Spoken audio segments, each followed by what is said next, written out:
Hello and welcome to the 37th episode of the Ademola Bookman podcast. My name's Albond and I'm joined by my co-host John Coughlin. Hi Johnny.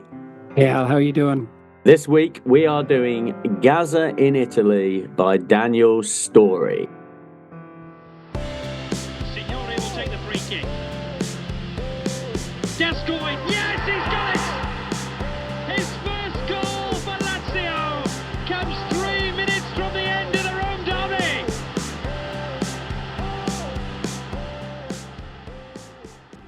All right, so Johnny, what do you know about Gazza?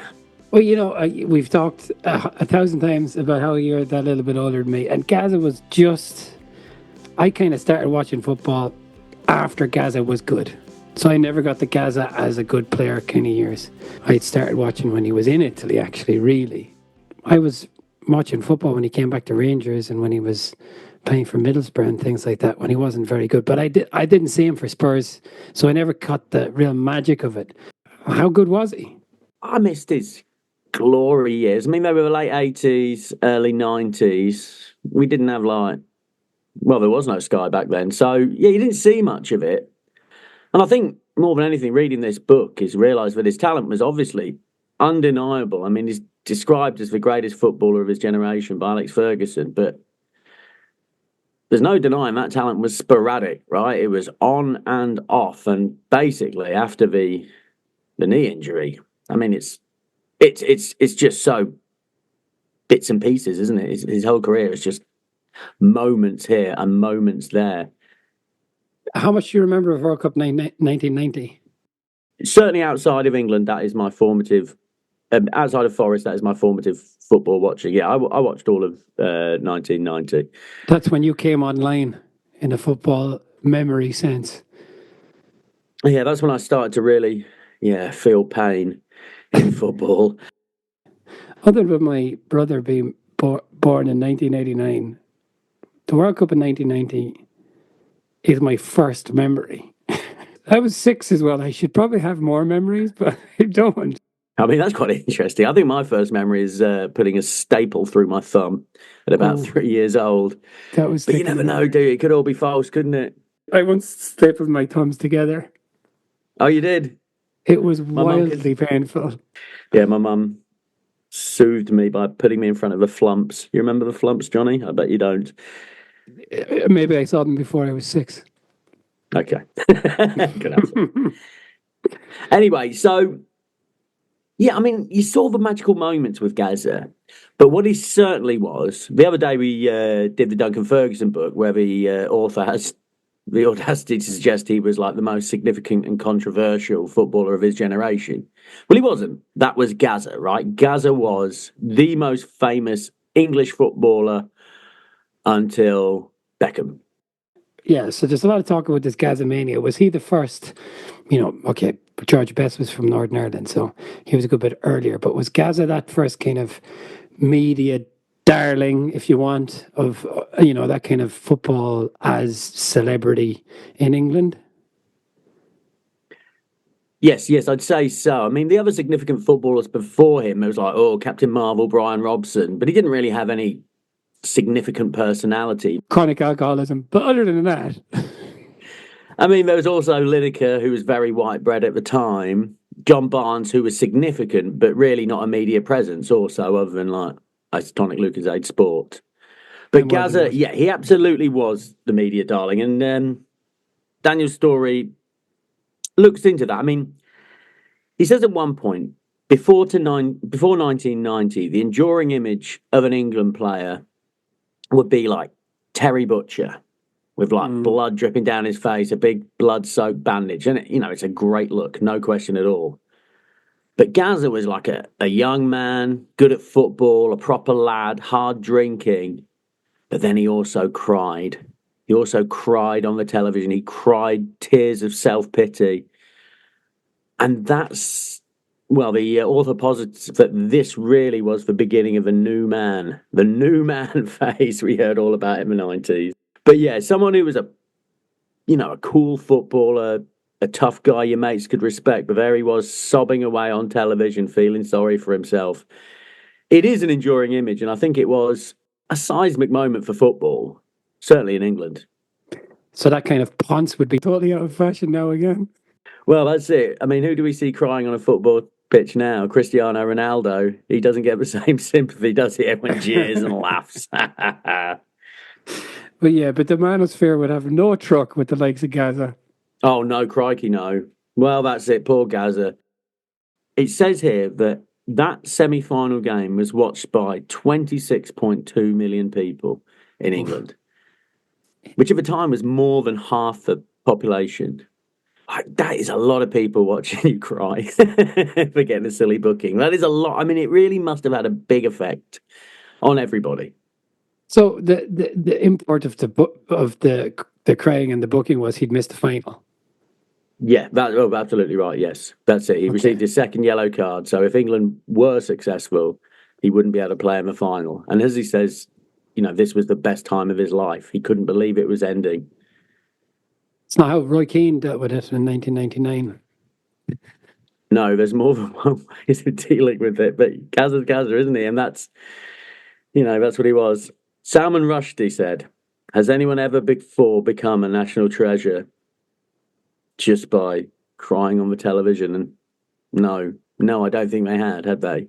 When Salman Rushdie is weighing in on things, you're dealing with a kind of a figure of a particular kind of cultural heft,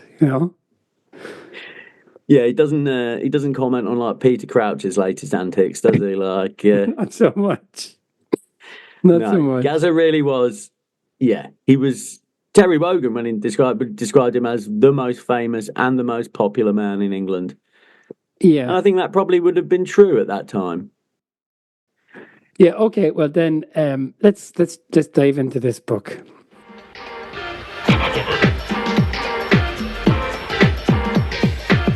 Campionato di calcio italiano.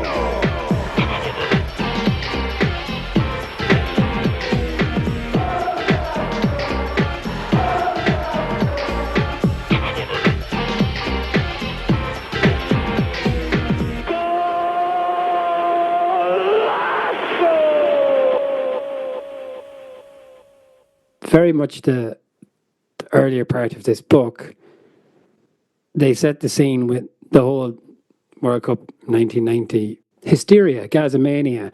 But maybe the most interesting thing, did you know this, that Margaret Thatcher considered removing England from the World Cup for fear that they would tear the place apart after all of the problems of the 1980s? Had you heard that before?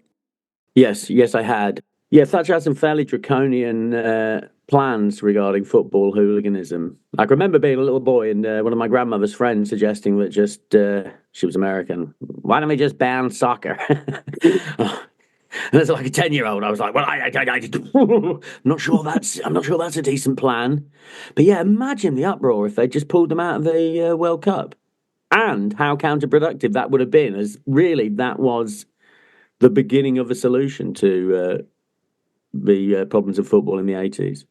Absolutely. I just happened to listen to the Rest is History's episode on The Beautiful Game, in which they had Jonathan Wilson on. And they talked exactly about that, how 1990 was this massive kind of sea change, I suppose, for the image of football and football followers from England. And suddenly, you had this Taylor report after Hillsborough, and well, I guess what they started doing is they started increasing the price of tickets, really, ultimately. But suddenly football, as this kind of thugs game, was replaced in the public's image with, opera and holidays in Italy. Yeah, it's lovely. I mean, yeah, Nessun Dorma did a whole lot for football, I think, all by itself. Yeah, it's astonishing. I mean, the change, they charged more for tickets, and that resulted in attendances going up. Yeah, you'd think it was counterintuitive, but incredibly effective. Yeah, 1990 was, the beginning of that, when the footballers became real household names, and none more so than Gazza. We say it's a book. It's a very short book. What is it, even 100 pages long? Well, I listened to it, of course, because it was available on audiobook, and it's about football in Italy, and I had the additional treat of it being read by James Richardson from Gazzetta Football Italia. Yeah, it's the only time I've actually been jealous of you listening to the audiobook version. Yeah. That's not true. You said you were jealous when I listened to Martin Keown doing impressions of his own father. The moment it came out of my mouth, I knew you were right. Yeah, absolutely. That is, but yeah, I had to hear the book in my own stupid voice as opposed to lovely James Richardson's voice. But I there's didn't more read it in, aloud. I read it in my head. but there's more in this book. There's more in a single page of this book than there is in all of the Milner book. It's lovely. It's really well written book. It's like obviously well narrated because it's AC Jimbo, and it's just brilliant. It's just a brilliant book. This. Well, isn't it just? Absolutely. Yeah. It tells the story of his time in Italy. It doesn't ask to do more than that, but it does exactly that. And what's more, it gets a bunch of fun anecdotes in as well. Like, there's some lovely Gazza stories here.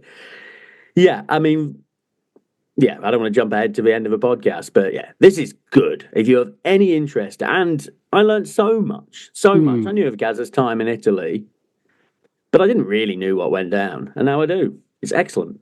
Well, no, I think rule number one for these books, and this is where James Milner and Mark Noble went wrong, just have an interesting protagonist. They should have picked someone else to write their books about. Yeah, Mark Noble's autobiography should have been about Paolo Di Canio. But Yeah, there exactly. you go. Okay, but the 1990 stuff, just right out the gate, this stuff is fun. So the lads are in Italy. Bobby Robson, lovely Bobby Robson, classy Bobby Robson is the manager. He's trying to get them to, be calm and relax and not be a bunch of boozing maniacs. And then Brian Robson breaks his toe in some horseplay in the bedroom one evening in the training camp.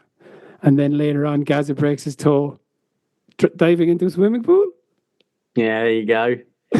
Some pretty rough horseplay there with those lads, I would imagine. Blind drunk, I'd imagine, too. I mean, I guess we must have roughhoused, but I never feared for my toes at any point.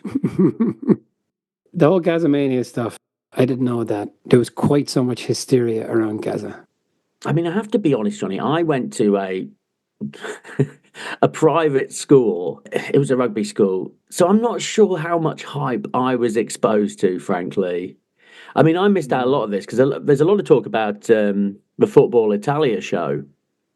And I'm sorry, I used to go to school on a Saturday morning, like awful private schools. So I missed out on all of that. The whole of the Italian football phenomenon is kind of a mystery to me. I only got into it a bit later with your likes of your Batigol, but I never saw any of this Gazza stuff. I don't think I ever saw Gazzetta Football Italia.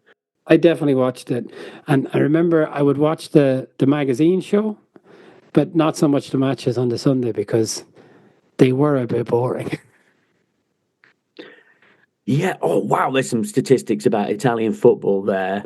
Yeah. So Italian football, famously Catenaccio, the defense above all.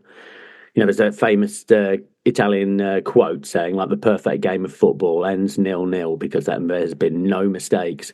Okay. But anyway, yeah. So unquestionably, Italy was the premier European league at the time. I mean, like the players in it. It's unparalleled. No one came close. But they're saying, and the year that Napoli won the league, and that was Maradona's Napoli, they scored 41 goals in 30 games. Is that right? And they were the leading scorers in the league. Oh, you bandit. No one scored more than them. No one teams. I mean, nowadays, Haaland gets 41 goals by himself. Wild. There was all this interesting stuff. So Gazza goes to Italy as Sky are coming into the Premier League, right? So that's the other thing. You've got Italia 90, but then you've got Sky reinventing football. And they brought out posters all over the country advertising the Premier League. And at the same time, Channel 4 bought the rights to show Serie A. And everywhere in England that Sky put up a poster advertising the Premier League, Channel 4 put up a poster saying, on Sunday, watch the world's Premier League. And your man Daniel Storey says in the book, there were 4 times more people watching Italian football in England on Channel 4 than there were watching the first league of the Premier League. 4 times. Now, that took me by surprise. Yeah, as well. I mean, even today, Sky football games get about a viewership of like 2 million or something. It's always much less than you'd expect. But yeah, like 3 million people tuned in to watch Italian games, which nowadays, with the advent of streaming, I mean, 3 million is what like EastEnders gets nowadays. I mean, huge numbers. And I think Channel 4 bought the whole rights for £700,000. Yeah. So Yeah. well done there. Yeah, the guy who whatever the guy running Channel 4 at the time was saying that he really knew he was onto something when he was walking through the park and he heard kids scoring goals and go lads, or whatever. Isn't that sweet? Oh, that's awesome. And it is the best. I touched it. It is the best football theme music ever. Ever. Fuck knows what they say. Italiano, Skilitano. Oh, it's so good. Yeah, I mean, I used to shout go out, so I used to just do that music.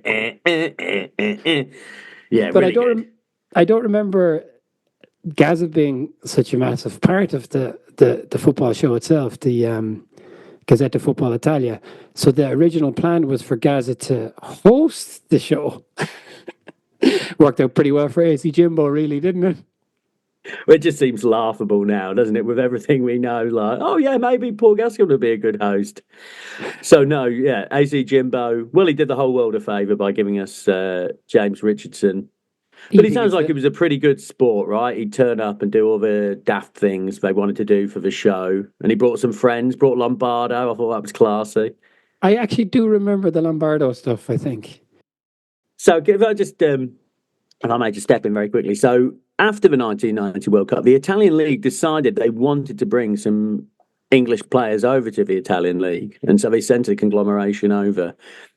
And it was, on the English side, it was headed up by Jeff Powell, the Daily Mail dickhead sports journalist. You know who Jeff Powell is? He is the absolute worst. He is the one who'd be like, England sold its soul by appointing Thomas Tuchel, a German. He is just the worst. He's old now, and they only like wheel him out for the real hit pieces, like the horrible Daily Mail patriotism stuff. But yeah, Jeff Powell is a scumbag. But he was the one who was sort of responsible for bringing not only Gazza but Des Walker and David Platt to Italy. Yeah, so thanks for that, Jeff. Or Des. There was an interesting kind of backstory, right? So Spurs were the first team in England to be floated on the stock market, but it kind of fell apart and they needed to raise money, and the easiest way to raise money was selling Gazza. And of course, Spurs had been to the cup final. They had won the cup, Al. Yes. So it was obviously controversial, and it sounds like Gazza very much didn't want to go initially. But then apparently he was enticed by the fact he could try and get back that 1990s World Cup vibe, and that appealed to him. But he was hurt that Spurs were trying to get rid of him. Oh, geez, there's a real kind of pang of kind of the addictive trait there, isn't there? Chasing a kind of a high. Well, that's it. Daniel Storey literally puts it. He chased the dragon all the way to Lazio. Just to put in Italy standing in the game at the time. In 1990, after the World Cup, Gazza came fourth in the Ballon d'Or. And he came fourth to Lothar Matthäus, Toto Schillaci, Paul Bremer, and Franco Baresi. All of them were playing in Italy. It really had the stranglehold on all the top players. So if you really wanted to be the best, you had to go to Italy at the time. So Gazza is going to Italy. Lazio, Milan, and Juve are interested.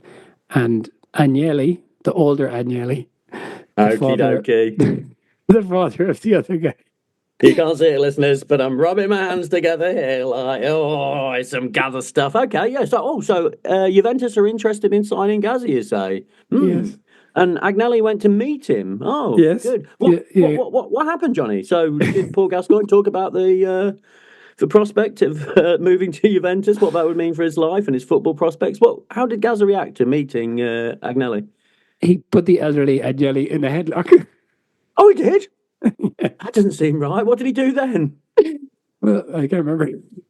No, he slapped his bald head. That's what he did. Did he go to Juve in the end, by the way? I don't know. He didn't. Apparently, he was put off by this. The elderly, distinguished chairman of the Fiat Group Didn't like being put Do you in a remember- headlock do you by a remember- 21-year-old Geordie and having his bald head slapped. Come on, Gazza! It's like when Mr. Burns, it's an Homer plays bongos on Mr. Burns' head and drives him around the power plant. It absolutely is like that. I'll tell you, I was looking at the last book, Totti, and I was thinking, Antonio Cassano, you can only try, mate. You can only try, like shriveled old shrew or something, whatever he called his chairman. Come on, you got to fucking put him in a headlock and smack his bald head. Beautiful. But so then going back to the cup, do you remember this tackle he put on Gary Charles? Yeah. I mean, I was at that game. I was sitting at the Spurs end. I got spat on by a Spurs fan. I was Nice. 13 years old. I remember it very much. And I remember, like, when Gazza got, like, stretchered off, sort of like low-level cheering, and my dad trying to keep me quiet, like, because I couldn't be cheering Gazza going off injured. But, of course, it didn't work for us. Naeem came on and played well, and we lost. Fucking Des Walker. So the whole thing is lined up. He's going for, is it 7.5 million? Or was it more? Yeah, 7.5 mil. So he gets injured. And I guess the other thing that kind of touched Gazza was Lazio really stuck by him. So that was a cruciate ligament injury. Yeah, and that was a real career ender. Even that, 30 years ago. Oh, yeah. They took forever to come back from. Nowadays, I mean, I guess it's 6-8 months, right? But you've got a pretty decent chance of coming back. Chris Cohen at Forest, he did one in his left knee, 8-9 months out, came back, did his right knee, 8-9 months out, came back, did his left knee again, and he retired. So heartbreaking. Did you know this Gazza Glenn Roeder connection? That one took me by surprise. No, I did know about that. Yeah, Glenn Roeder was like Gazza's bodyguard. Not bodyguard, like an elder brother figure, right? We keep him in check. When they were at Newcastle. But there was some idea that he was going to go with Gazza to Lazio in some kind of coaching capacity. But then Gazza aggravated and re-injured the knee on a night out. And then Glenn Roeder was like, sorry, Paul, I'm not going to go. He was kind of upset with that. But I didn't know that. They're two people I wouldn't have put together, Gazza and Glenn Roeder. Glenn Roeder, one of the... He's a guy, I remember like 15 years ago, like just playing, Forest got a managerial vacancy. Please not Glenn Roeder. Please not Glenn Roeder, the most uninspiring man in football. He's dead now, isn't he? Yeah, but it says here... He's dead now, is isn't he? I think so. Oh, blimey. Yeah, maybe that does ring a bell. Yeah, it says here, interestingly, that whilst playing at Newcastle, Gazza wasn't really a big drinker and that the drinking only really started in London, which is a shame. Well, He it's a also big shame. says Yeah. he only likes sweet drinks like pina coladas. What's the drink he drinks? It's a real, it was real nice. It was pina Pina colada. coladas. So remember when we were really trashing Matt Letizia for drinking Malibu and Coke? That is just square. Pina coladas, on the other hand, the guys are doing that. That's very cool. Yeah, it's different, isn't it? Pina colada, that's a holiday. Oh boy. Malibu and Coke is like a slapper at a nightclub in a provincial town. Different. So he goes, Lazio stand by him and he goes to Italy. He's some boyo, isn't he? So he arrives in Italy and he does his press conference wearing funny glasses and stuff like that. And then he goes into the training ground with 20 or so copies of English for Italians and leaves them on the little bench for all of his teammates. Yeah, he's so likeable, but then he forgot his boots as well, apparently, and had to train in plimsolls on the first day. He remembered the guidebooks, but he forgot the boots. He's this is the thing that Storey says throughout, that he's just got this incredibly infectious personality, and all the people that he speaks to throughout the book, that Gazza is a bit of a clown character, but he is really charismatic and really kind and kind of generous spirited kind of fella, right? Well, I mean, if I quickly interject with an anecdote, one of my old school friends lives in Melton Mowbray in the East Midlands of England. And he was in a local boozer, and this fella came and sat next to him, and it was Gazza. And Gazza bought all his drinks for him, and they played pool all night. It wasn't like, they hung out for 10 minutes and Gazza was polite. They hung out all night long. And, my mate talks about this is one of the greatest nights of his life. That's still his Facebook profile picture, him and Gazza. And this was less than 10 years ago. And he just said he was so nice, just asking him about himself, asking him about his family, just a wonderful, kind man who has real problems. And did your friend from your rugby school know who this guy was? Yes, he did. Yes. Yeah, he did know. He did know. A lovely guy down the boozer. I mean, wild, right? Imagine just being in fucking big drinker. But yeah, it's amazing. You just can't think of anyone else who'd do that. Yeah. Yeah, so when he got to Lazio, by the way, he was given the number 10 shirt, which, as we learned from Totti, is a massive honour. Yeah, so in Italy. Yeah. I feel like it was good that we did these books in this order, because we'd kind of been given this primer on Rome and the pressure of being in Rome from Totti. So, and isn't this a lovely term? That position that Gazza plays is a fantasisti. Yeah, fantasisti. Storey explains in this book that there is, numbers have particular meanings for different clubs, but that's more like 7 at Manchester United, at Liverpool, 6 at West Ham, that kind of thing. But he explains that that's just because there was players that had that number in the past who were particularly good. But in Italy, well, globally, but in Italy and maybe in Argentina, number 10, everything revolves around number 10. And remember in the Totti book when he explained that Del Piero told him that he could have number 10 and Del Piero took number 7. I guess I didn't realize the heft of that, at the time. Yeah, it's a real talisman, the number 10 shirt. And I think it's also interesting, talking about Rome, that in the book, Gazza says that the Rome derby was more intense than Old Firm. And you don't often hear that, do you? Yeah. Well, the only are him and Decano. I wonder how many Italian guys have played in both as well. Oh, yeah, it's an interesting question, and one I'm simply not equipped to answer. And he did score his first goal for Lazio in that derby against Roma.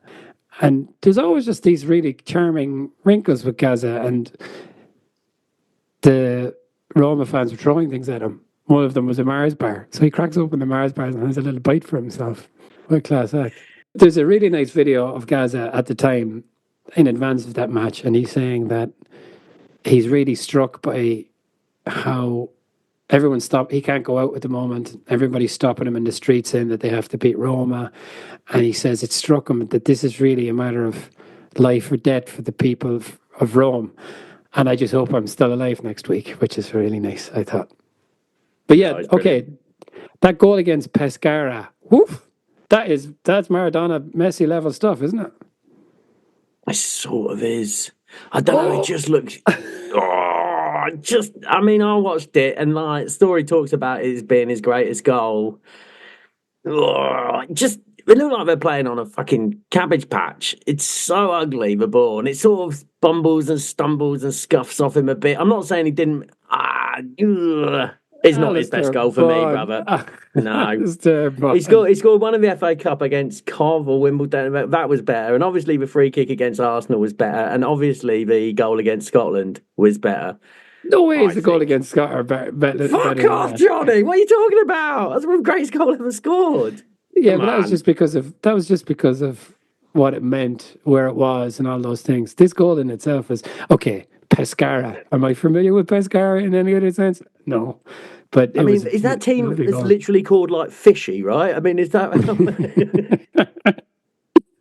Let's talk about that Gazza goal against Scotland. I watched that actually in Melton Mowbray, where we were just talking about around my friend's house, and prior to Gazza sticking that goal in, my bare arse had been on my friend James Veach's Scottish face after they missed the penalty. But they held him down with a bare arse on his face, and then like 30 seconds Gazza scored that goal. It's like, we're in heaven and you're in hell. Lovely. My bare arse. Lovely stuff. That's kind of Gazza-esque behaviour, really, isn't it? Well, I was a teenager. We're all Gazza then. Here's a nice little fun story about Gazza. So when he went to Lazio, he was appointed 2 bodyguards, Gianni and Augusto.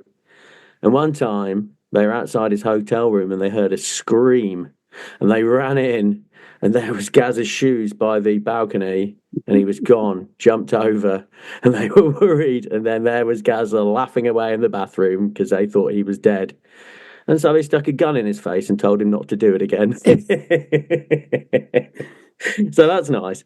And yeah, here was the one bit where I was like, I'd like to hear more about this. There was another time Gazza's bodyguards were assigned to guard a bank vault in central Rome. What do you mean you were assigned to guard a bank vault? That's all you get. Like, at one point, Jenny and Augusto were assigned to guard a bank vault. Were they?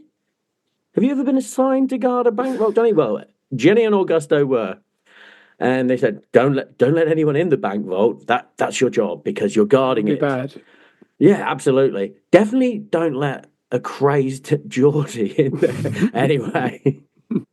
Gazza, can I go in the bank vault? No. Can I go in there? No, I won't touch anything. Go on then. And then, of course, apparently he's throwing up the cash like he's Scrooge McDuck. Why did they let him get in the bank vault? Because he's a man impossible to dislike, a gentle, vulnerable soul. It was around this time as well where he was in a restaurant and he couldn't convey what he wanted to order. So he jumped into a lobster tank and extracted a lobster. You've never done that? This is the beauty part here, Johnny, because you get there's lovely anecdotes. Yeah. Oh, Roberto Di Matteo, why don't you just put your hand in have you got any spare change? Oh, yeah, I'll just see. Oh, live snake's in my pocket. He put a live snake in Bobby Di Matteo's. Yes, please. Who didn't like him? The Germans. The Germans didn't like him. Karl-Heinz Riedler, the bastard, and Thomas Doll, I don't remember him. I wonder why they didn't like him. One day, he didn't come to training. The team were leaving on a bus. Oh, there's a motorbike. It crashed. Oh, there's a man underneath it. It's Gazza. He's covered in blood. No, it's Gazza under a motorbike covered in ketchup. Come on. It's the stuff, isn't it? Here's another one, Johnny, because they come thick and fast. So this is the story told by Kazaragi. They were on the team coach. They were going to an away game. They entered a long, dark tunnel. In said tunnel, Gazza removed every item of clothing that he had and was sitting next to Dino Zoff. Dino fucking Zoff! And waiting for him to notice that he was just completely naked, which he did. And Zoff liked him. Dino Zoff liked him. I just found this incredible. He gave him the captaincy at one point, which is... Yeah. Wow. Really? Yeah, Zoff really did like him. And it was reminiscent of Cantona because... the person that Gazza really had most affection for, the manager that he responded to most was Bobby Robson. And Bobby Robson just, it's that kind of, he treated Gazza with kind of a lot of, whatever. He was kind to him, I guess, ultimately. And Zoff was maybe a little bit like, a bit more hot and cold. But ultimately, he was very charmed by Gazza. Yep. Another time, come to dinner. I'm not ready. Come now. He came to dinner naked in a restaurant. One time, Sepp Blatter visited. Sepp Blatter visited the Lazio training ground. Gazza put on a Santa suit and introduced himself to Sepp Blatter. He once ran over a Lazio fan in his car. Another time, a youth player was getting a cup of tea for Manzini, who had some role at Lazio. He shot the teapot with an air rifle. Man, he needed something to do, old Gazza. Oh, and here's the other one, Cragnotti. And this is the saucy one. Cragnotti, who was the chairman of Roma, Lazio, is that right? Yeah, exactly. Yeah, he approached him on at a club function. Tua figlia, grande tette. Your daughter has big tits. Well done, Gazza. Well done, sir. And he didn't like that. He didn't like having his daughter sexualized. Unbelievable. But the thing that got him in trouble in Italy is the burp. Did you know about the burp? Yeah. I didn't know about the burp, but I do now. I've watched the burp. Me too. The burp that went around the world. So he's debated in Italian Parliament. Yeah, in Italian Parliament. He's injured for Lazio, Juve. And some journalist puts a microphone in front of his face and asks for a comment, and he burps just as he walks by. It seems that they overreacted to that, I think. I mean, absolutely right. I mean, I have been the recipient of some pretty disgusting belches in my time. Like the same young man whose face was on my arse, oh mate, he like literally made me puke sometimes with his. Yeah, this was just a little belch. It was that. It was over and done in half a second. I mean, my mate could keep him going for about 10 seconds with all the accompanying disgustingness. So, yeah, I would say that was an enormous overreaction. An enormous overreaction. Yeah, but the kind of tide started turning for Gaz at this point. Then a few things happened at once. So he does this burp on television, and Italy is absolutely outraged. Then he punches a journalist on a plane, and this guy threatens legal action, but it never happens. Then he punches another. Punches him in the balls. Just let's get that right. Just punches genitals in the book, but yeah, in the balls. Punches the first one in the balls. Then he punches another fella outside a shop, and that one did go to court. And what was really, quite sad, I suppose, was this part where his phone was hacked at this point by the Mirror. Like he became paranoid, and he was convinced that he was hacked. And apparently this really aggravated his alcoholism, and it made him, drink a lot because he was so stressed out about it. But it wasn't until 15 years later, and he says in court that it had ruined his life. But anyway, all these things were happening once, and then the other, he's sent off in pre-season. He's putting on lots of weight. He's coming back. He goes on these crazy diets, just drinking water for like 4 days, and like loses a pile of weight in a few days. No. It's not that crazy, Johnny. No. Go on. There's a lemon in the water. Oh, and that's right. A little bit of maple syrup for energy. Yes. And on the third day of the diet, he has a chicken sandwich. And it works for him. Yeah. So it's not just water. There's a bit of lemon in there and maple syrup for energy. But isn't this one sad? They send him off to the Amalfi Coast to kind of, for whatever reason, at some point. And he goes off and he goes on a bender and he comes back really heavy. I told you not to send me on a holiday, Signor Zoff. That's sad. Yeah. Story likens him to Lenny from Mice and Men, which is always the thing. The poor lad, he just can't help himself. I think that's true, right? He goes away on holiday and he gets in holiday mode. And at that point, he just can't turn it around because he's an alcoholic. Yeah. But it starts going wrong on the field. This is a bit of a theme sometimes in these books. Injury precipitates other kind of things in people's lives. But he does get injured. He gets hacked down against Roma, and he starts missing games, and he's in and out. He's in and out of the team. Yeah, and all these things are happening. In that second season, he only plays 1,300 minutes total throughout the season, so way less than half the time. He was still the Panini Player of the Year. Oh. Yeah, he was. Yeah, I know. Mad with all that competition, and he was the most demanded Panini sticker. And he's having a tough time. His partner Cheryl is over, but they're having problems. And then Cheryl kind of goes back to England, and she's replaced by Jimmy Five Bellies and Cyril Martin. What could possibly go wrong? Of all his pranks, this is the best one, right? So apparently he booked Jimmy Five Bellies' ticket to Rome from Newcastle. I mean, this is so fucking good. But that ticket, the plane ticket, went via Cambodia. So Jimmy Five Bellies, the dumb fuck when he must be, was like, do I have to go via Bangkok to get to Rome? Apparently I do. So yeah, he'd book him tickets, and this is the man, as Storey describes, with too much time and too much money on his hands, who would send his mate on like a 40-hour plane journey to get to Rome. Oh, it's so good. Like, where does Jimmy Five Bellies think Rome is? Like, his friend has been playing there for about around a year, like, and he has absolutely no sense of where it is. I mean, he might know where Rome is. I just don't think he knows where Cambodia is, right? I mean, I guess that's what it is. I mean, you wouldn't. I imagine Jimmy Five, and I'm just speculating here. Maybe Jimmy Five Bellies has a degree in geography, but I suspect that, his friend buys him a ticket. You just turn up, and you're like, "Where am I going? Bangkok, eh? All right, let's see." Another time he drove into Jimmy Five Bellies with his car. There's a prank, isn't there? And he put cat shit in mince pies, which is, I think cat shit can kill you, Oh, really? I think so. It can cause like some horrendous kind of condition.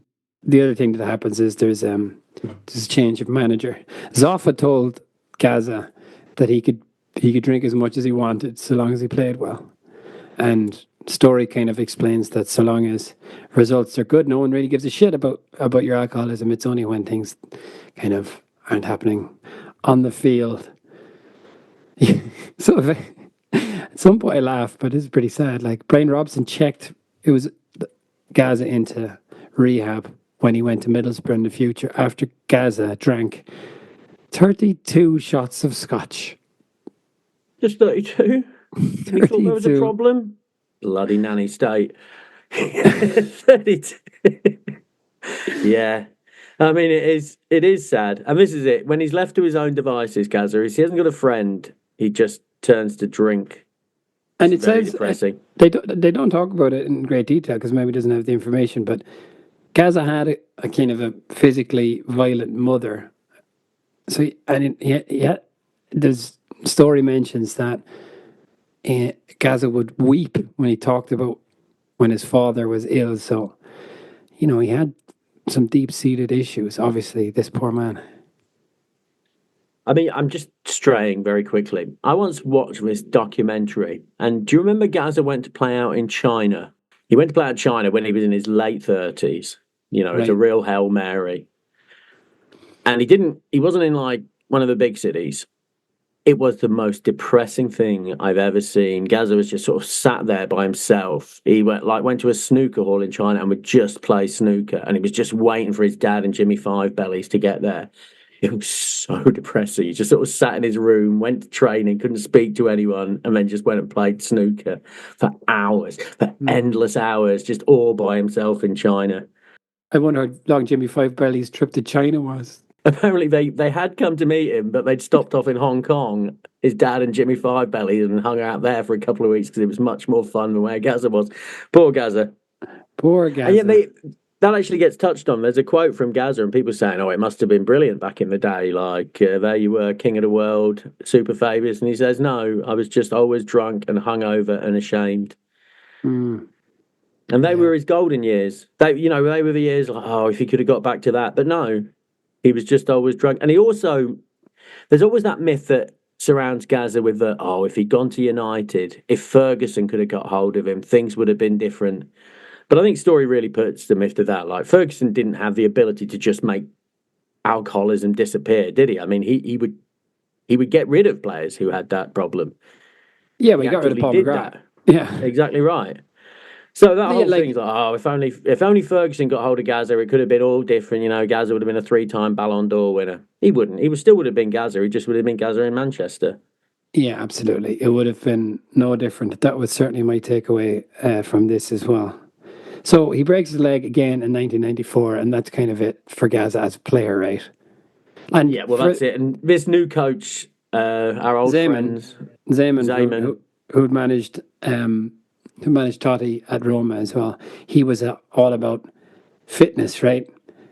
And he played a formation that didn't really suit Gazza either. So that was kind of, he was a drunk, injured square peg in a round hole at this stage, And what's more, Zeman went on to achieve Lazio's best season for like 45 years. So there can be no arguments either. I mean, Gazza was at that point.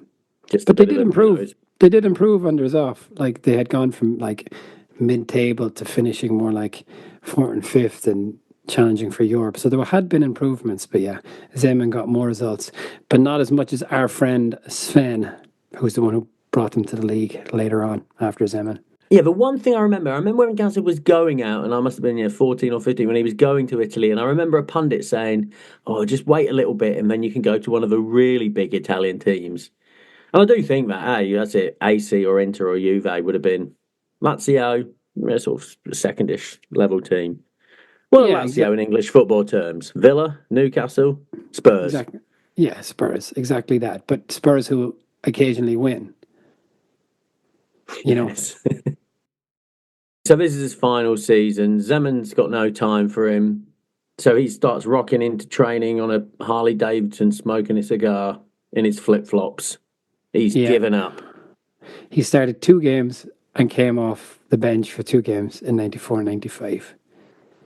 So yeah, it wasn't going to happen. Zeman was going to get rid of him. Chelsea, Villa, and Rangers were interested. Gazza tells us his agent, look, I'm not interested in going to Queen's Park Rangers. No, it's Rangers in Scotland. But imagine the prospect of Gazza under Hoddle at Chelsea. That's kind of a tantalising idea, isn't it? He would have bombed him out real fast and he would have trashed his hotel room. Like, yeah. His last training at Lazio, as you say, he's going in his motorbike. He goes drunk for his last training and lays on the ground and refuses to get up. Has to be lifted into his car by Alan Boxage. It's not the most noble, dignified kind of exit, is it?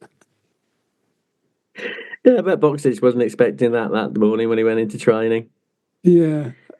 Yeah, it's very poignant at the end. Story says, Gazza is a man of 1,000 mates, but no friends. Yeah, and all his mates would drink with him, but no friend of his ever would drink with him. Well, that's it. Like, all his mates would drink with him, like, whereas what he needed was someone who would tell him not to drink, right? That's the kind of thing. Yeah, so it's easier said than done, that, though, isn't it? It's always like they say that, it's like, oh, only Michael Jackson had someone who said no to him.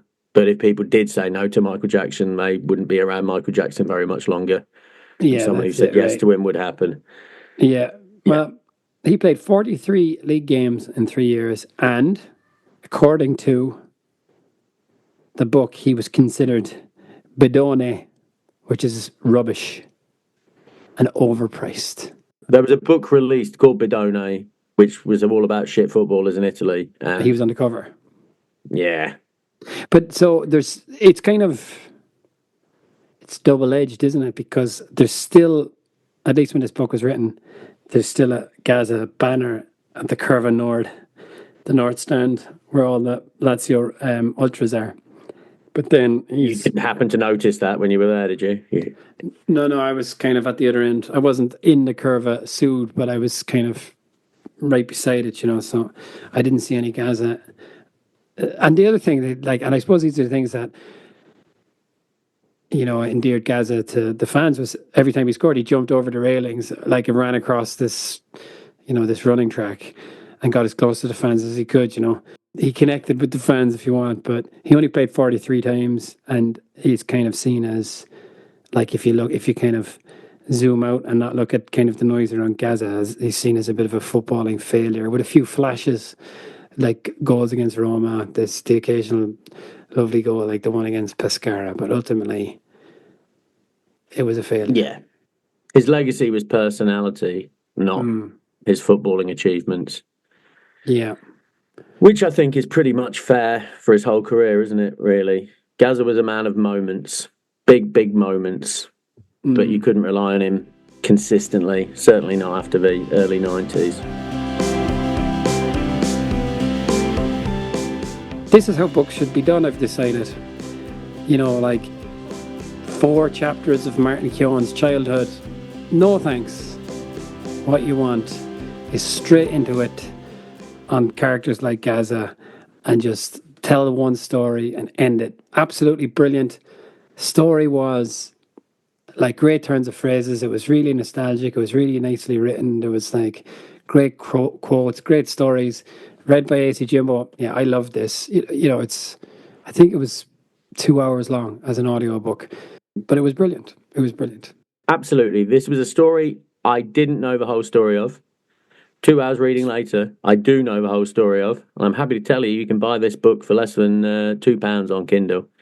And I would absolutely recommend it. If you have any interest in Gazza or any interest in Italian football in the 90s, this is brilliant. So how many snakes in the pocket? I'm giving this 4 snakes in the pocket out of 5 snakes in the pocket, Johnny. It's an excellent book. Excellent book. As you say, 2 hours reading. There's absolutely no filler here. It's just facts, information, that's a tautology, and funny anecdotes. Yeah, there's just so much to like about this. And the main thing to like about it is Paul Gascoigne. Yeah, absolutely. I feel sympathetic towards Paul. 4.5 snakes in the pocket from me, I think. Yeah. Excellent book. Excellent book. They should Go all be read like it, folks. this. Well done, Daniel Storey. You should go and teach that bastard Cian Ballaghy how to write a book. Yeah, here you go. It's all about brevity, Guillaume. It's all about brevity. I mean, that's it. I really do feel I know as much about Gazza from reading 2 hours as I do about Messi or Ronaldo from reading like 25 combined hours about them. Yeah, well, to be fair, in defense of Ballaghy, I guess Messi gives doesn't give much up, does he? Gazza, it's all plastic tits out, isn't it? Like he's there. It's not really a cult of. Can you remember one funny anecdote about Messi? One funny thing he's ever done? I can't. Like No, absolutely not. And if you ever did a funny thing, it was scripted and for money. Yes, it is. Yeah, he's never removed his clothes in a dark tunnel. Yeah, okay. Fucking magic. I loved it. All right. And what's up next? I think we've got the 3 Lives of the Kaiser. Yes, absolutely. We're moving back to Germany now. And I'm interested in Beckenbauer. Again, this is a figure I know only really as one of the Mount Rushmore of footballers. But actually about his playing career, I don't really know a great deal at all. The 3 Lives of the 3 Lives of the Kaiser was called. We will be back next week with Injury Time, where we're talking about footballers with drug bans. Drug bans. It's a world I know nothing about, Johnny. Okie dokie. Well, thank you very much for joining us. All right. Thank you very much, Al. And I'll see you next week.